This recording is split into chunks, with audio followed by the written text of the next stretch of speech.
Sabi sa Isaiah 43 verse 2, kapag dumaan ka sa malalim na tubig, sasamahan kita. Tumawid ka man sa mga ilog, hindi ka malulunod. Dumaan ka man sa apoy, hindi ka masusunog, hindi ka matutupok. Napakagandang paalaala at napakagandang assurance na sa lahat ng ating mga pinagdadaanan, hinding-hindi tayo iiwanan ng ating Panginoon. Siguradong sasamahan tayo gaano man katindi ang ating pinagdadaanan.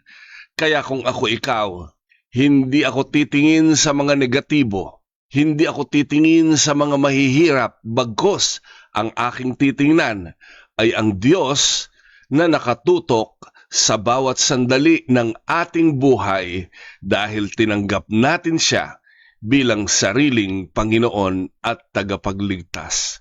Maraming mabubuting bagay na ginagawa ang Panginoon.